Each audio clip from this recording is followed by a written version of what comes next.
Salve, salve amigos do canal Detetives Vascaínos, ótima noite a todos. Está começando agora mais um Giro no Ar, nesta segunda-feira, dia 6 de outubro, dia seguinte que o Vascão da Gama sacudiu o São Januário nos acréscimos ao bater o Vitória da Bahia e voltar a começar a olhar para cima da tabela. Por hora no clube, todos de folga, mas quarta-feira aí recomeçam os trabalhos visando o próximo compromisso do dia 15, diante do Fortaleza, e num jogo que pode significar muito para o time.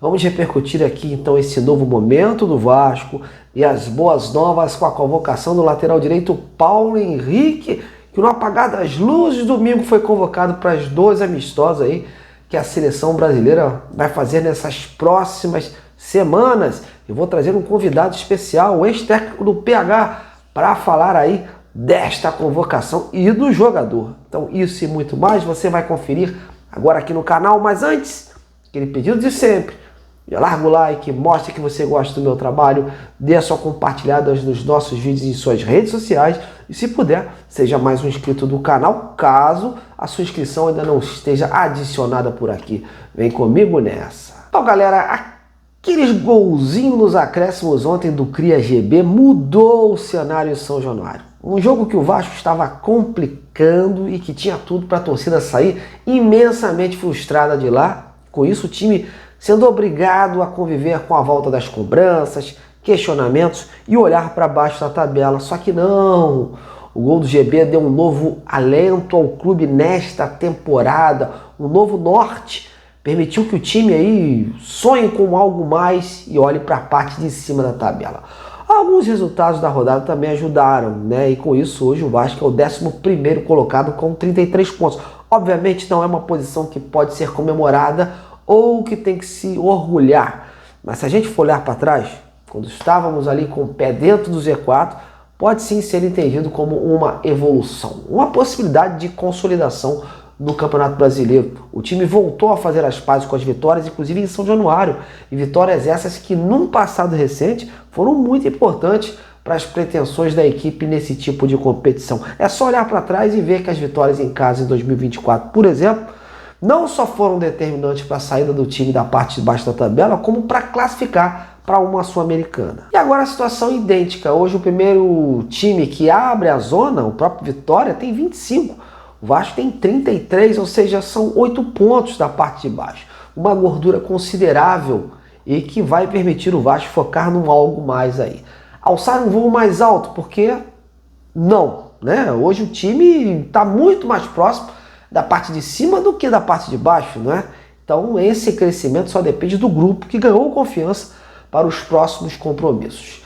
Na próxima rodada o time tem a chance de despachar mais um aí que há pouco tempo era concorrente direto da parte de baixo, Fortaleza.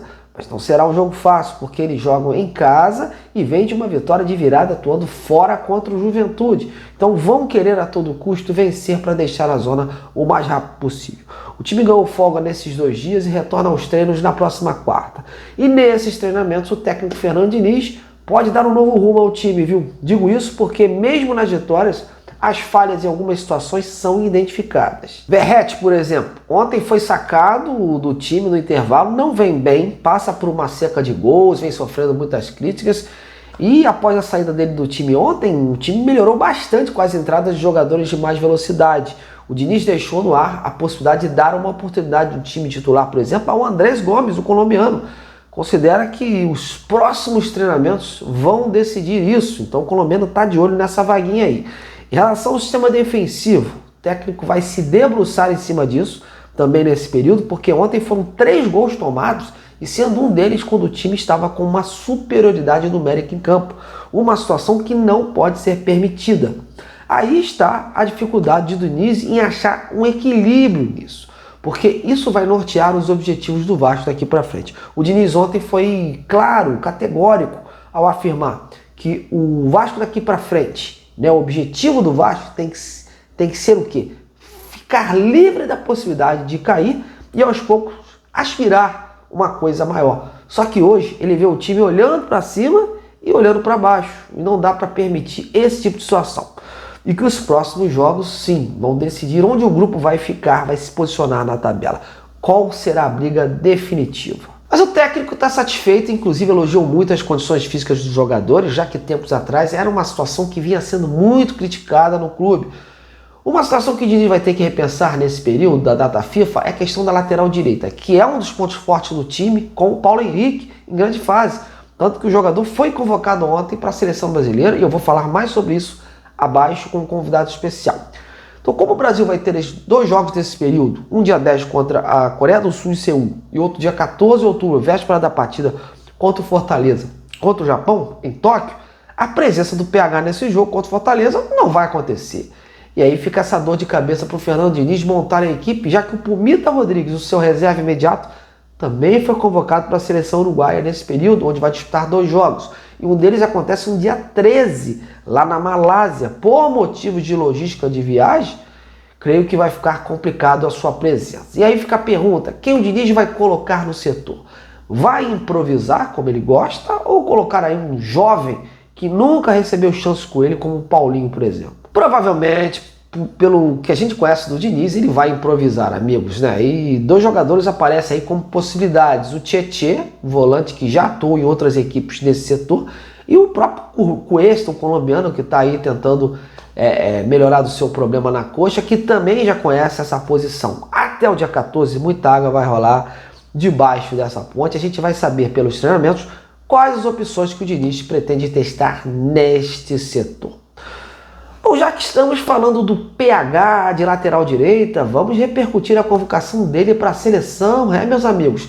Demorou, mas PH é seleção. E o Vasco, que desde 1999 não tem um lateral direito convocado para vestir a amarelinha, consegue essa façanha nesse ano.